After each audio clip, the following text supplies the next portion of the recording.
Supaya apa? Supaya skornya itu tidak 6-0. Baik, bagaimana tanggapan Kita ambil 4-2 supaya apa? Pertandingan itu begini Vito, kalau 6-0 tidak bagus juga dilihat oleh rakyat, tidak bagus dilihat oleh penonton. Silakan. Sebentar. Ucapan Tantowi tadi, kita bisa kalau bikin 6-0. Sayang tidak mampu. Ya? Prabowo tidak mampu membuat 6-0. 1-0 aja susah. Kemarin saya hitung 5-1 lah. Waktu babak pertama, 6-0 asli kalah. Bentar, ada satu lagi yang saya mau bantah. Yang kedua, kedekatan saya sama Jokowi, kedekatan saya sama Prabowo sama. Tapi Tantowi kedekatannya dengan Prabowo karena sudah ditolak sama Jokowi. Iya, sudah datang, ditolak, mental ke sana. Coba kalau diterima, pasti akan ada di sini duduk berdirinya. Dan saya jadi orang baik-baik nonton di situ. Jadi Vito, Baik. yang layak dipercaya dalam debat seperti ini, orang itu kan macam-macam. Ya. Ada lingkar 1, lingkar 2, lingkar 3, yang hanya mendapatkan informasi itu dari siapa. Yang saya akan informasikan malam ini adalah apa yang disampaikan oleh Pak Prabowo, apa yang disampaikan oleh Pak Hatta. Karena saya berada di lingkar yang sangat dekat dan saya tahu pasti apa yang terjadi. Saya juga loh. Betul. Silakan Dan. Enggak, maksudnya Jadi saya bukan Niko. Ini masalah esensi apa yang disampaikan tadi malam. Ya. Mampukah Prabowo menjawab semua pertanyaan yang disampaikan oleh Jokowi? Masalahnya bocor lagi, bocor lagi. Bocor, ya kan? Esensi dari pertanyaannya tidak terjawab. Karena apa? Misalnya apa? Misalnya ditanyakan masalah DAU dan DAK. Ya. Masalah itu dijawab lagi, oh ini karena kebocoran energi. Menurut saya bukan itu jawabannya. Dan jawaban pertanyaan defisit anggaran. Lagi-lagi bicara mengenai kebocoran energi. Terus bicara mengenai kebocoran energi. Tanpa menjawab esensi dulu pertanyaan. Bocor. Gimana? Silakan. sebenarnya gini ya, kalau kata saya sih Pak Prabowo itu karena IQ-nya tinggi ya. Jadi pertanyaan yang tidak substansial itu jawabannya ya nggak usah substansial juga gitu. Ya kan? Kecuali Jokowi bertanya tentang sesuatu yang substansial. Misalnya kemarin waktu diomongin masalah ekonomi kreatif gitu. Pertanyaan tuh nggak substansial gitu. Terus tiba-tiba Jokowi juga ngomong tentang bagaimana ekonomi kreatif, tentang desain dan lain itu juga tidak substansial, itu biasa. Anak-anak di sini juga tahu semua ekonomi kreatif gitu loh. Saya substansial. Prabowo nggak tahu. Nggak tahu, nggak ngerti saya. Tahu lah. Berarti Tahu lebih lah. pintar kalian daripada calon presiden. Gini loh. Kemarin itu sebenarnya Mas Prabowo tuh ngenyek dikit sebenarnya. Karena anaknya dia udah ada di desain interior dan desainer baju ya. Setuju. Jadi Dan ada beberapa segmen itu yang tidak substansial dan tidak mempengaruhi bobot penilaian. Kayak misalnya, sorry. Bikin mereka happy, Sorry. rakyat senang kan. Sorry ya, kayak misalnya Saya pertanyaan. sangat setuju dibilang ngenyek. Prabowo tuh ngenyek dirinya sendiri. Ya kan? Mempermalukan dirinya sendiri. Nggak bisa jawab. Jadi kalau gini, Saudara Niko kan mengatakan mengenai bocor lagi. Karena banyak yang tidak tahu. Ya, kalau kita berbicara pembiayaan untuk program-program pembangunan yang bermuara pada ekonomi kesejahteraan dan seterusnya, sumber paling besar itu adalah apabila pemerintah berikut bisa mengamankan minimum 1 triliun yang bocor.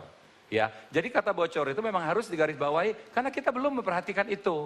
Daripada ada seorang yang ingin menjadi presiden NKRI, negara kartu Republik Indonesia. Ya. Enggak, jadi gini. Jadi setiap permasalahan coba dijawab kartu. Enggak. Setiap permasalahan dijawab kartu, ya. Rakyat bisa mikir, ya. Karena itu bukti konkret yang bisa dikerjakan oleh Jokowi. Yang lain tidak bisa. Jokowi sudah berbuat, belum jadi presiden saja sudah berbuat. Kemudian, kalau Prabowo bilang selalu bocor-bocor. Yang bikin bocor adalah wakilnya, dia sendiri, Menteri Perekonomiannya, anggota DPR-nya. Gimana? Itu yang bikin bocor. Yang bikin bocor. Kalau sudah bocor, itu DNA. DNA itu harus diamputasi. Kalau orangnya itu aja, DNA masih ada terus, bocor terus, sampai mampus. Silakan. Jadi silakan. Sebenarnya dari pemerintahan Mbak Mega, Yusuf Kala itu juga bocor juga sebenarnya. Siapa yang bilang nggak bocor ya kan? Nah tapi hebatnya pemerintahnya Pak SBY ini ya, yang paling hebat, yang lain mungkin nggak terlalu hebat, tapi yang paling hebat adalah banyaknya koruptor yang masuk KPK. Itu buktinya bahwa pemerintahan ini cukup tegas terhadap koruptor dengan banyaknya koruptor yang masuk penjara. KPK-nya yang Kita akan tegas. lanjutkan, kami akan kembali sesaat lagi tetaplah bersama kami di KPK-nya yang debat. hebat tegas. Kita break dulu. Kita sudah saksikan bagaimana mas-mas kita, abang-abang kita tadi menyampaikan pendapatnya terkait dengan capres masing-masing dalam konteks debat yang baru saja kita saksikan kemarin. Saya tanya ke pihak Prabowo Hatta, tadi saya tanya ke capres nomor urut 2. Apa yang kurang dari Jokowi menurut Anda? Pak Jokowi yang terhormat ini ketika bertanya itu suka menggunakan istilah-istilah yang sektoral yang hanya dimengerti oleh dirinya sendiri. Misalnya adalah TPID ya. Itu nasional loh. Dia jelaskan begini, TPID itu adalah tim pemantauan inflasi. Kurang. Saya tadi malam mau teriak. TPID itu adalah tim pemantauan dan pengendalian inflasi. Jadi dia sendiri yang membawa kepanjangan itu, dia sendiri tidak tahu kepanjangannya apa. Itu satu ya. Kedua, kalau saya misalnya yang duduk di Komisi 1 yang bergerak di komunikasi, tiba-tiba nanya Sis, Anda setuju nggak mengenai plik dan emplik? Setuju. Nah, iya kan? Kemudian Anda tanya, Anda perlu nggak ketika kita tayangan itu kita membawa kamera SNG? Itu hal-hal yang sektoral. Teknis. Ya kan? Jadi cobalah ketika bertanya itu maksud kita apa? Mau memojokkan lawan atau ingin mendapatkan jawaban? Kalau kita ingin mendapatkan jawaban, wajib hukumnya akronim itu kita terjemahkan. Supaya apa? Kita mendapatkan jawaban. Nah di sini kita lihat Kita duga kuat ada pertanyaan yang berusaha untuk menyudutkan. Oh betul, karena begini, ini adalah refleksi ketidakamanan diri, satu. Dan kedua, tidak tahu lagi menjatuhkan lawan yang begitu kuat ini dengan cara seperti itu. Baik. Itu yang digarisbawahi oleh rakyat tadi malam. Baik, silakan. Itu penyamaan penyamaan level. Apakah kita bicara dengan level yang sama? Kita berbicara dengan pengetahuan yang sama. Kalau Anda jawab langsung, Anda seperti DAU, DAK, Anda Mas Prabowo langsung tahu. Karena kita bicara dengan level yang sama. Ketika saya tidak tahu istilah itu, kita bicara dengan tidak level yang sama. Gimana kita mau memimpin dengan level yang nggak sama? Nggak bisa. Jadi DAU, gini. DAK tahu kan? Tahu. Jadi gitu. gini, maksudnya level yang lebih rendah maksudnya. Nah, Ya kan? ada yang level yang lebih tinggi? Ada dari dong, itu. masalah Nggak ada internasional pembicaraan. tanya yang internasional dong. Iya nggak, masalah-masalah internasional tanyanya Indonesia ini Indonesia. Ekonomi internasional, bro. Loh, kalau nggak ada Ya kan? hubungannya internasional. Tapi Indonesia. tadi malam itu, Vito, ada yang merasa ada. Ini begini, pengetahuan Pak internasional Prabowo itu untuk kalau bisa dia jadi tidak tahu, macan Asia. bukan Ya, sok tahu oh, dia iya. tanya. Mohon maaf Pak Jokowi, TPID itu artinya apa? Bukan sok tahu. Kalau sok tahu itu seperti sis tadi, Anda tak setuju nggak mengenai plik? Setuju. Ditanya apa? Nggak tahu. Nah, Nggak nanya lagi kan? karena udah pasti tidak tahu. Ya kan? Udah, Gitu. kalau nanya lagi kenapa nanya gituan di sini? Ini bukan urusan itu. Pertanyaannya salah. Tapi ini Ya. contoh ya. Tapi lagi-lagi masalah kelemahan Jokowi itu lagi-lagi nggak substansial kalau hanya masalah singkatan. Masih Harusnya banyak tahu. hal besar yang Harusnya Mas karena- Prabowo harus tahu. Dia menjadi presiden. Kalau tingkat kita desanya berbicara keunggulan dan kekurangan pihak sana, ya 6 segmen berapa segmen acara kita ini? Ini, 6 segmen ya. Ini, Iya. 5. 5 segmen. Nggak bakal cukup ya. Saudara-saudara sekalian, 9 Juli nanti yang kita cari adalah Presiden Republik Indonesia yang menurut konstitusi dia adalah kepala pemerintahan sekaligus kepala negara. Kita sedang tidak mencari kepala daerah. Ya, setuju. Ya, kita Setuju. sedang mencari kepala negara yang mempunyai wawasan luas. Tahu mau dibawa kemana bangsa dan negara ini 5 tahun ke Oke. depan. Itu Ya. artinya apa? Menurut Anda Jokowi tidak layak. Saya rasa debat tadi malam itu levelnya berbeda. Jadi banyak yang mengatakan yang aku tadi bilang malam, tadi, aku bukan. bilang, ya kan? Tadi malam itu kita mencari ya Presiden Republik Indonesia dan Gubernur DKI. Silakan. Tadi malam itu. Silakan ditanggapi. Setuju. Presidennya Jokowi, gubernurnya Ahok, Prabowo jadi macan Asia. Iya.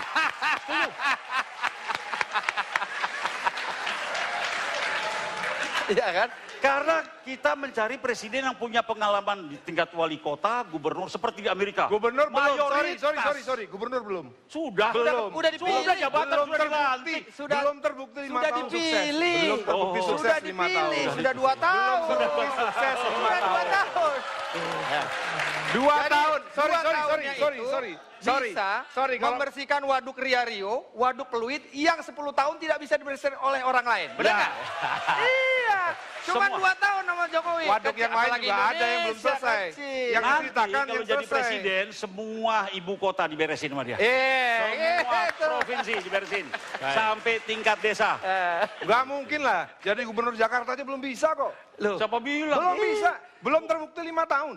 Belum terbukti 5 tahun. belum 5 tahun aja masalahnya udah banyak Belum, selesai. belum ya selesai. kan? Apalagi Belum kalau selesai. 5 tahun. Belum selesai. Iya. Belum selesai, bro. Nih, Belum selesai, jadi bro. Ini Tapi belum selesai. jangan ya. kita, jangan kita yang menilai. Begini. Dunia Belum yang menilai. selesai. Jokowi nomor berapa sebagai wali kota di dunia? Nomor 3 di dunia. Di dunia. Bayangin. Saya setuju. Dunia yang Saya menilai. 3, bro. Jokowi manusia berpengaruh nomor berapa? 100 besar di dunia. Bayangkan. Begini. Sebentar lagi Jokowi Fit, akan menjadi presiden sis, berpengaruh sebentar, di sis. dunia. Iya. Kita kalau mau membawa Pak Jokowi ke Jakarta, jangan. Itu adalah kelemahan kalian. Jadi kalau kita berbicara kelebihan Jokowi, jangan masuk ke Jakarta. Karena Jakarta itu yang diklaim sebagai kesuksesan itu. Jadi kemana? Ke Yaman? Nah sekarang begini. Terlalu jauh. Sis, kalau gua tanya nih ya, yang dia sebut dengan Tanah Abang ya, Blok G, kita lihat ya, macet lagi ya, pedagang di Pemerintah sana pusat yang ngeluh, membiarkan ya mobil kan? masuk begitu Kemudian, banyak. banjir, Hatta Rajasa membiarkan. banjir, macet, sama aja. Jadi kata Dandi MRT tadi, aja dihadang-hadang sama gue pusat. nih, Gimana macet mau nyampe maju? ke sini, ya karena nggak nyampe-nyampe 1 jam.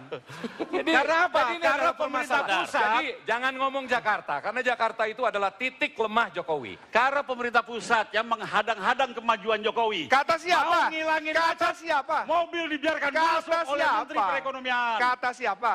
Atas siapa? Bukti itu. Buktinya siapa? Buktinya mana? Impor, Buktinya mana? Buktinya mana? Inilah susahnya. Jadi gini, Bentar, inilah susahnya menjadi host yang memoderatori atau memfasilitasi 4 Bengong. host lainnya. Ini dua sebelah sini host, sebelah sini host juga. Jadi kita break dulu. break ganti down. aja nih hostnya nih. Saya akan minta Bung Hanta Yuda untuk memberikan insight terkait perdebatan ini juga perdebatan kemarin. Tetaplah bersama kami di debat. Kami kembali, saya minta tanggapan Bung Hanta. Tadi kan kita sudah terhibur ya istilahnya. Terhibur dari debat kakak-kakak kita entertainer yang memberikan sebenarnya sih substansinya cukup juga sih untuk menilai debat kemarin. Apa yang ingin Anda sampaikan? Ya, sangat terhibur. Saya sangat terhibur. Mungkin teman-teman di penonton dan pemirsa juga sangat terhibur. Iya. Karena pertanyaannya juga menarik dari Alvito tadi. Ditanya apa kekurangan Jokowi dan sebaliknya. Dan itu yang membuat menurut saya, bayangkan kalau tadi malam moderator membuka pertanyaan seperti Alvito. Saya bisa membayangkan begitu serunya. Bisa kita move on Dan ke isu yang lain, jangan tapi ngomongin tidak moderator. Boleh. Tapi tidak boleh. Enggak, fair buat bukan mereka. salah moderatornya, Ya, tapi ya, memang ya. ada aturan dari KPU yang Ya, tidak boleh. Mungkin sudah mulai ada tiktaknya, bukan moderatornya, Ya, ya. tapi konsepnya. Baik. Nah, tapi begini menarik. Tontonan malam hari ini saya ingin mengkonfirmasi dari hasil survei kita terakhir poll tracking, hanya 25% dari pemilih yang baru tahu tentang visi misi capres-cawapres. Sementara 61% itu belum tahu sama sekali sebenarnya. Harusnya dibantu lewat itu. Sementara survei yang lain juga kita ajukan pertanyaan, apa hal yang penting, informasi terpenting dari pasangan capres-cawapres? 36% adalah soal visi misi program capres-cawapres dan 35% adalah rekam jejak. Jadi yang terpenting 2 poin. Visi misi, program, dan rekam jejak. Itu yang harus dibedah. Saya agak bingung sebenarnya mengajukan pertanyaan apa dari tontonan 4 orang yang luar biasa ini. Nah, saya hanya ingin melengkapi apa yang ditanyakan oleh Alvito tadi. Untuk Mas Tantowi dan Mas Dhani, pertanyaan adalah, bisa tidak membantu juga saya dan dari perspektif 2 orang ini, apa sisi kelebihan dari seorang Jokowi dan kelemahan Prabowo? Bisa.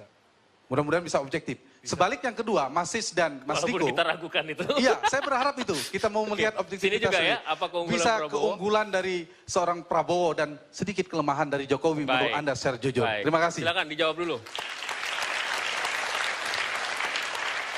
Sekarang kita mulai ke segmen santai ya, bukan segmen Dari teriak-teriak. Karena suara saya sudah mulai habis. Kelebihan Jokowi di sini adalah dia itu bisa disebut media darling. Pak Prabowo bukan. Karena Pak Prabowo itu agak benci diwawancara dan agak kurang suka untuk hal-hal yang berbau pencitraan dan lain-lain. Bedanya Prabowo di sini dan Jokowi, memang Pak Prabowo itu sudah bergaul dengan petani udah bertahun-tahun. tapi nggak pernah ada media yang meliput. Sehingga yang lebih terkenal merakyat adalah Jokowi yang baru-baru ini. Bener nggak, Mas? Waduh, saya nggak perlu nambahin, udah bener sekali ini. Udah nih ya. Kalau Jadi gini, kelebihannya Jokowi itu ada dia itu media darling seperti saya lah gitu. Ya kan? Jadi kalau wartawan ketemu saya itu seneng gitu kan. Nah, Pak Prabowo itu nggak terlalu suka dengan hal-hal yang pencitraan hal seperti dia hanya bekerja selama bertahun-tahun. Indikasinya apa kalau beliau itu lebih merakyat daripada Jokowi ya? Dia bisa membawa Partai Gerindra dari berapa 4,5% ya sampai ke berapa persen, Mas? Ya 2009 itu urutan ke-8, Ya. 2014 itu partainya urutan ketiga. Itu nggak mungkin kalau tidak benar-benar rakyat langsung ke rakyat gitu. Udah ya, nih, Jadi udah ya. kekurangannya Pak Prabowo cuman dia kurang dekat dengan kamera dan wartawan Oke, gitu. silakan. Kalau ukurannya partai, saya dari nol bikin partai langsung masuk 7% di Senayan. Berhasil. Saya mencalonkan SBY langsung jadi presiden. Kemudian 2009 malah 300%. Jadi itu bukan ukurannya. Sis, jawab dulu pertanyaannya, kalau memang bukan itu. ukurannya, Nggak jawab dulu kelemahan dan Nggak kelebihan. nggak dikomen. Oke. Pertanyaannya lain. Kan kita fair tadi. Iya. boleh, Anda boleh. Sabar. Boleh. Sabar. Boleh. Jadi gini. Keunggulan, kelemahan Jokowi atau keunggulan? Terserah, kelebihan Keunggulannya- Prabowo atau kelemahan Jokowi apa? Keunggulan Jokowi memang sangat luar biasa. kelemahan. Kelemahannya Jokowi yang pertama adalah kurus, ya. Kelemahan, Bos. Kelemahan kurus. Tadi krempeng. Oh, Seperti iya, yang Mbak Mega bilang. Ya, benar. Kalau dia agak gemuk dikit aja, saya rasa pendukungnya jauh lebih banyak. Oh, iya, Cewek-cewek iya. pasti naksir semua. Masuk. Oke. Kepintarannya sangat luar biasa diakui di Loh, itu Indonesia. kelebihannya, Bos. kekurangannya lagi. Kekurangannya, dia terlalu pinter. Kekurangannya. Oh, itu kelebihan, Bos. Oh, kelebihan juga ya? Iya. Nggak ada mungkin. Kelebihannya Prabowo apa tadi ditanya? Kelebihan Mas? Pak Prabowo, dia tentara. Iya. Dia sering ngasih komando. Iya. Komando top down. Itu kelebihan sekaligus kekurangan. Duh, nggak Boleh boleh. dong. Nggak boleh. Kelebihan kan ditanya Nggak boleh. kelebihan. Kelebihannya dia militer. Kalau dia boleh. ya kan Top gitu. down itu kelebihan. Nah, ditanya kekurangannya. Kekurangannya top down juga gimana? Masa nggak boleh? Kekurangannya Hak nggak boleh. asasi itu. Aku tadi nggak bahas kekurangannya Jokowi, enggak. Ini Ya kita itu membahas- urusan itu, tapi kan ini bisa. Kelebihannya top down. Vito, Kekurangannya Vito. top down Ini juga. waktu habis, serahin ke Niko aja. Mari kita move on. Anda mau ada follow up question? Mas Ya, Hatta? saya pikir sama ya. Tadinya saya berharap memberi sisi lain. Gak ada dari sincere itu. di politik Indonesia itu tapi tidak kan ada sincere. Kan tidak ada. Jadi ya apa Tapi namanya? Mas, sorry, itu kelemahan. Ini sincere sekali loh Danilo. Pak Prabowo itu kelemahan loh. Beliau kalau diajak untuk masuk TV kamera, dia paling susah. Cukup, lanjutkan. Apa Ya, pertanyaan? tadi saya mau mengajukan hal yang serius, tapi saya yakin pertanyaan saya serius pasti dijawab tidak serius sama Pak orang ini. Makanya lebih baik saya tanya yang... Itu saya jawabnya serius. Mas Vito. Top down itu bukan serius. Jawaban gua serius nggak? Iya, banget. Serius. Top down itu Dan- bukan serius. Dan Alvito paling ringan pekerjaannya malam hari ini, hanya duduk saja. Ini bentar lagi ada lagu-lagu, nanti kita nari bareng nih lama-lama. Apa gimana? Enggak, saya satu saja soal kartu dan bocor tadi. Ya. Yang bocor nanti, yang kartu dulu. Yang kartu ini agak serius lah sedikit. Itu kan ada kebijakan buat kartu pintar, buat kartu sehat, itu bagus luar biasa. Tapi kan butuh anggaran, APBN. Sementara kekuatan koalisi, misalnya menanglah katakan Jokowi JK, itu kan 36,9% kekuatannya. Nah, kalau kemudian di DPR betul sistem presidensil kan tidak bertanggung jawab langsung kepada rakyat.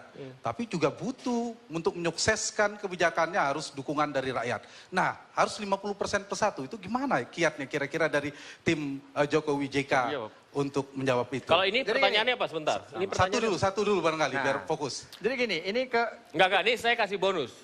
Kita break dulu, nanti dijawabnya setelah pariwara. Kami akan kembali sesaat lagi, tetaplah bersama kami. Saya potong Niko tadi, silakan. Jadi kalau kita lihat kembali ke Pilgub kemarin, pasangan Jokowi Ahok itu hanya mewakili 17%. Bagaimana 17% itu menghadapi anggota DPRD dengan segala macam kebijakannya? Pasti akan sangat sulit. Tapi karena yang dikerjakan oleh pasangan ini, Jokowi Ahok ini sangat baik, sehingga partai-partai pun ada yang ingin mencoba melawan, tapi akhirnya karena desakan-desakan politik dari masyarakat, sehingga mereka pun akhirnya punya kepentingan-kepentingan politik lainnya. Jadi nggak mungkin. Itu juga yang dilakukan oleh SBY. SBY itu mempunyai koalisi yang sangat besar, tapi bagaimana dengan kenaikan BBM? Nggak berhasil, kan gitu.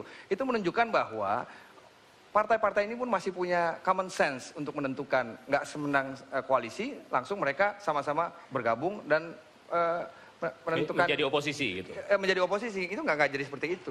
Menurut saya begitu Boleh ya. saya tambah sedikit ya? Ya, boleh.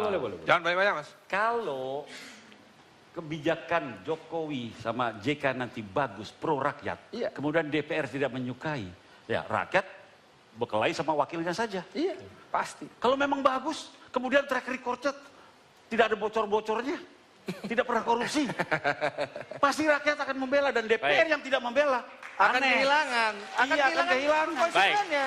kita lempar ke sini ya. Silakan. Ada tanggapan dari apa yang sudah disampaikan? Jadi gini, Anta, permasalahan bangsa ini pertama tidak akan dan tidak mungkin bisa diselesaikan dengan kartu. Berapapun kartu yang kita punya.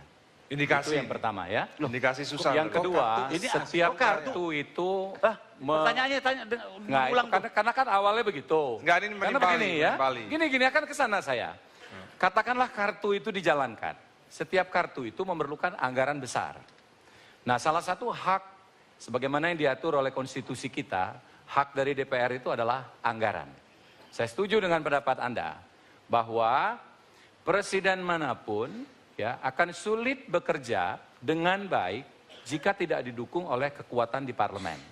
Nah, kebenaran di koalisi kami ini sudah presidennya bagus, wakil presidennya mengerti permasalahan ekonomi Calon. mikro dan makro, dan didukung oleh kekuatan DPR yang mayoritas. Saya rasa kita di sini berbicara mengenai kelanggengan dan itu akan terjadi insya Allah pada Mas Hanta, Cawapres nomor 1. saya tambahin gini, kalau kita bicara masalah kartu dan biaya, negara tidak boleh lari. Negara ini sudah absen selama ini. Ya. Ini adalah amanat undang-undang bahwa negara ini diciptakan untuk mencerdaskan kehidupan bangsa. Itu amanat undang-undang. Sorry. Negara tidak boleh lari. Gini ya. Kalau negara berapapun biayanya, negara harus tanggung jawab karena itu amanat Undang-Undang Dasar 1945 sebagai landasan hukum tertinggi di Indonesia. Dan APBN 1.800 triliun yang bocornya Iya. banyak itulah yang buat itu nanti. Nah, Jangan boleh dikorupsi lagi. itu. Kembalikan ke rakyat. Begitu, pertanyaannya begitu Anda? Atau beda? Enggak, kalau saya gini, sorry, saya kan belum ngomong. Ntar dulu.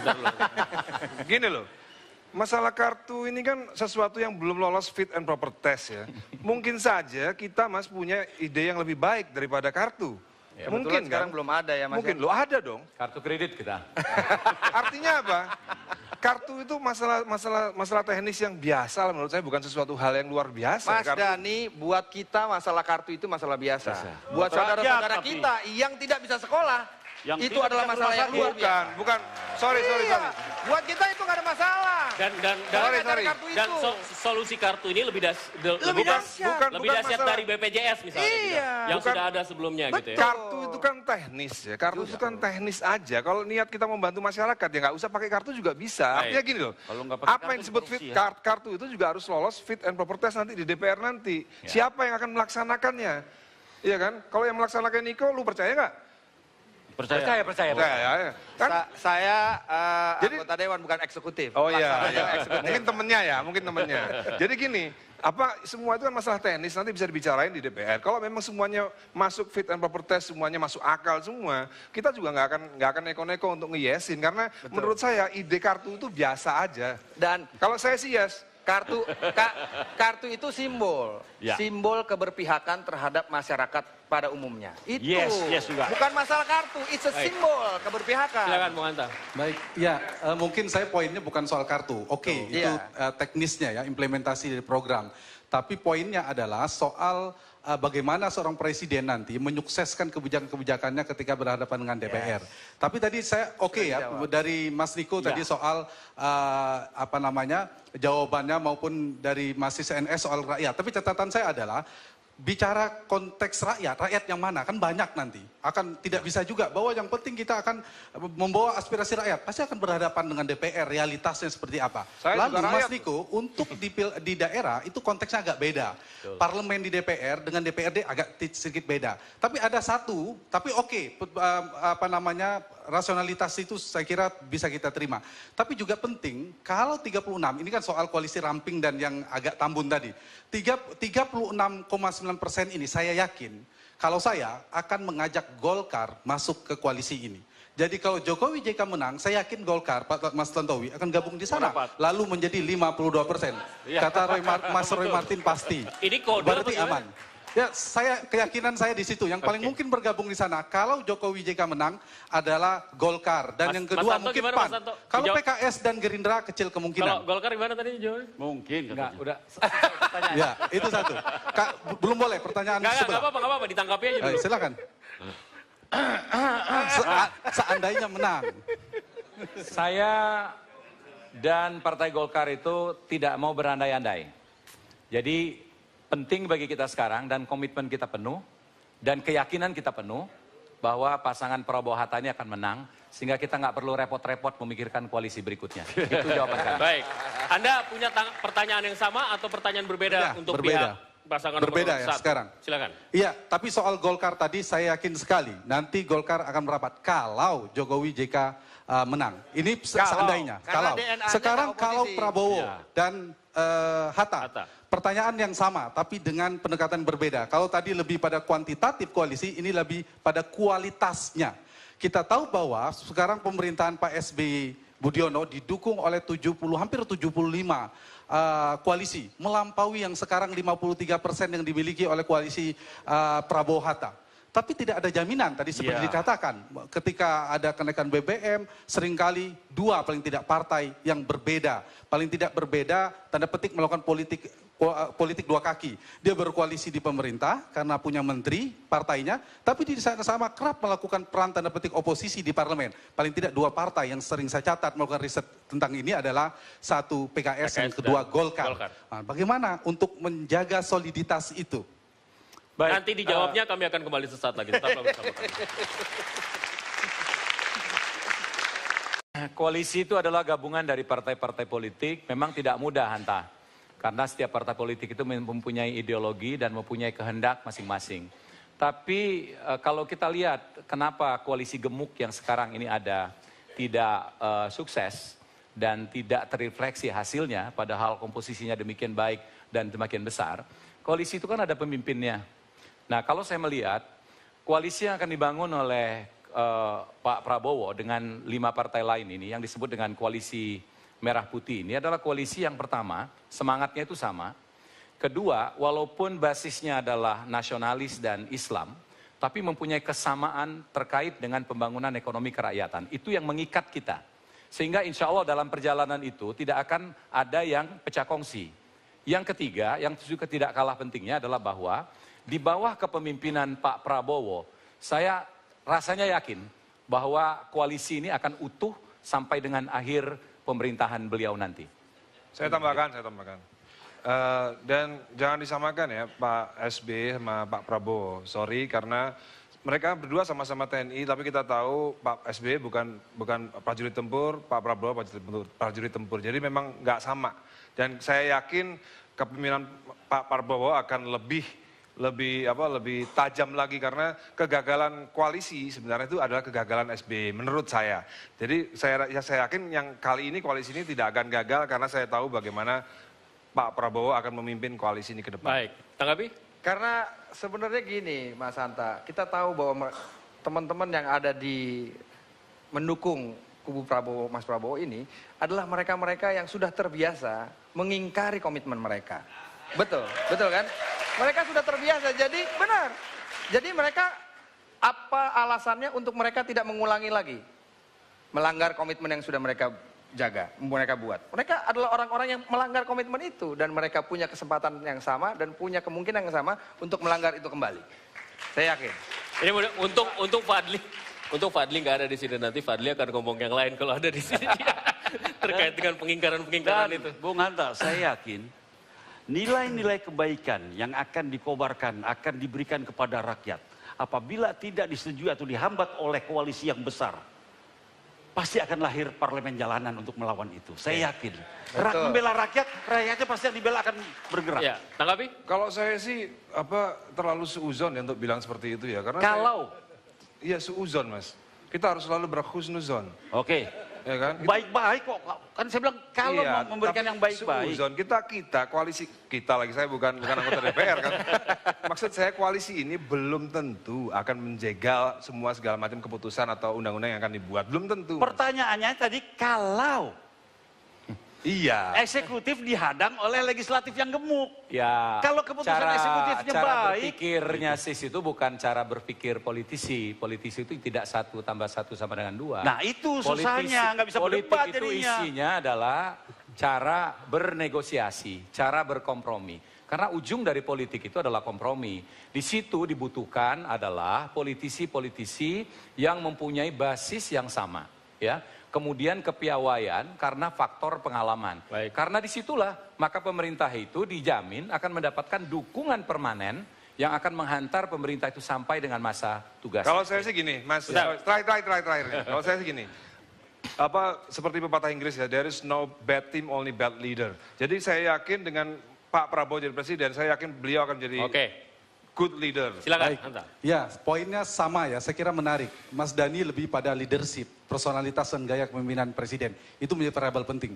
Yang kedua, tadi Mas Tantowi juga menyinggung soal bangunan koalisi seperti apa, harusnya solid dan seterusnya. Tapi catatan saya, persis tadi saya kasih catatan. Untuk Mas Tantowi, betul, itulah yang paling ideal. Koalisi harusnya dibangun berbasis pada kedekatan ideologi, persamaan platform, program, itu mungkin akan solid. Tapi kalau berdasarkan riset saya, kalau misalnya basisnya adalah pembagian kursi kabinet, entah apa namanya menterinya, atau posisi DPR, maka sangat mungkin koalisi kembali akan rapuh. Akan bubar lagi, dan akan politik 2 kaki akan terjadi Baik, lagi. iya. Itu satu. Yang kedua, soal kepemimpinan tadi, saya pikir saya setuju dengan Mas Dhani, itu memang diuji nanti ketika presidennya terpilih seperti apa ketika berhadapan. Tapi tidak boleh ada kompromi dulu di awal, kemudian presiden sangat mungkin tersandera, terserimpung oleh manuver partai di parlemen. Nah itu yang saya ingin menutupnya, seandainya lagi, kalau Jokowi yang menang, Jokowi JK, yang paling mungkin bergeser nomor 1 adalah Golkar akan bergabung ke sana, menjadi 52%. Selamat datang, Akhirnya Mas Golkar akan memegang siapapun nanti pemenangnya. Tetapi sebaliknya, kalau Prabowo, tapi PAN juga mungkin bergabung. Yang kedua, kalau Prabowo dan Hatta yang menangkan pertarungan, yang paling mungkin koalisi seberang sana menyeberang, paling mungkin pertama menurut saya adalah PKB. Baik. Nah, siapapun bergabung, akhirnya Kita catat malam hari mungkin ini. akan mengulang Ya. bahwa Golkar akan memegang bandul di Kita akan parlemen. Itu catat yang harus tesis Anda malam diantisipasi hari oleh ini, kita akan Presiden buktikan terpilih. nanti Terima kasih. ketika pemerintahan baru akan terbentuk. Dan sampai di sini debat malam hari ini. Minggu depan masih ada debat Capres yang ketiga. Dan lagi. mudah-mudahan Dengan kita lagi. keesokannya kita akan menghadirkan debat seperti ini. Dan setelah ini Anda Kalau yang tidak kita, siapa lagi? Iya. Setelah ini Anda bisa menyaksikan debat yang kemarin sudah berlangsung secara langsung. Yang belum sempat nonton malam hari ini, TV One akan mengulangnya kembali khusus untuk Anda. Sampai di sini, salam 5 jari. Dadah.